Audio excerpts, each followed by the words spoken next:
राजस्थान पर मैं आपके साथ हार्दिक दवे और प्रदेश में आपको हमको सभी को 3 दिसंबर 2023 की तारीख का इंतजार है। वजह है चुनावी नतीजे, चुनावी परिणाम और हर तरफ बस एक ही बात की चर्चा है कि सत्ता की चाबी आखिर जनता किसे सौंपेगी।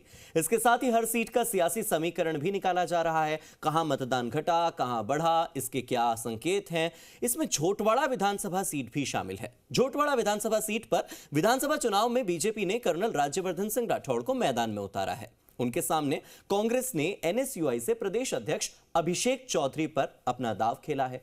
निर्दलीय प्रत्याशी आशु सिंह सुरपुरा ने चुनावी मैदान में उतरकर इस झोटवाड़ा विधानसभा क्षेत्र के मुकाबले को त्रिकोणीय बना दिया।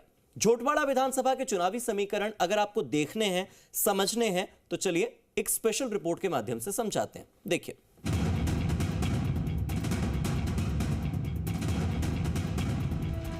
मरुधरा के महासमर में अब चुनावी नतीजों का इंतजार है।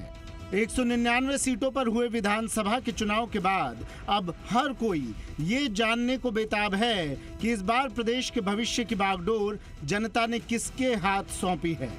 फिलहाल चुनावी नतीजे तो 3 दिसंबर को आएंगे, लेकिन हर तरफ सीटों के सियासी समीकरण की चर्चा हो रही है। ऐसे में हम आपको बताएंगे कि उस हॉट सीट के बारे में जिसका नाम झोटवाड़ा है। परिसीमन के बाद बीजेपी का रहा दबदबा।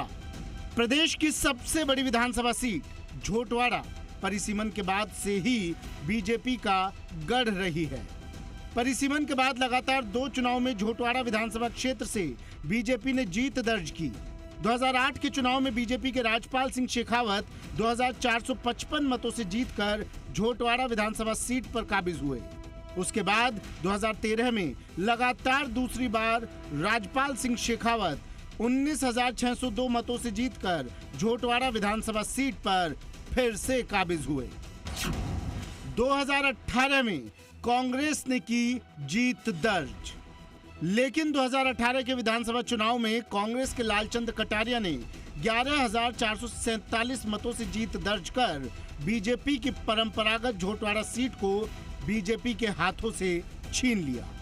ऐसे में प्रदेश में कांग्रेस की सरकार बनी और झोटवाड़ा से लालचंद कटारिया कैबिनेट मंत्री बने। लेकिन 2023 के चुनाव में लालचंद कटारिया ने चुनाव लड़ने से मना कर दिया।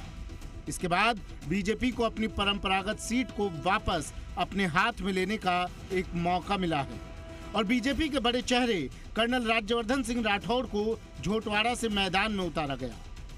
कांग्रेस ने भी एनएसयूआई के प्रदेश अध्यक्ष अभिषेक चौधरी का दांव खेला, तो इन निर्दलीय प्रत्याशी के रूप में झोटवाड़ा से आशु सिंह सुरपुरा भी मजबूती से मैदान में रहे, जिसके चलते झोटवाड़ा का त्रिकोणीय समीकरण बना।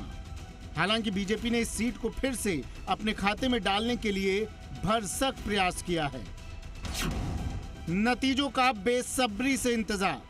अब देखने वाली बात यह है कि 3 नवंबर को बीजेपी पार्टी अपनी इस परंपरागत सीट को वापस हासिल कर पाती है या फिर कांग्रेस वापस से रिपीट होकर झोटवाड़ा सीट बीजेपी से छीन लेती है, या फिर दोनों ही पार्टियों के हाथों से निर्दलीय प्रत्याशी इस सीट को जीतकर पूरी तरह समीकरण बदल पाते हैं। इसका पता तो 3 नवंबर को ही चलेगा। जयपुर से दिनेश तिवारी की रिपोर्ट।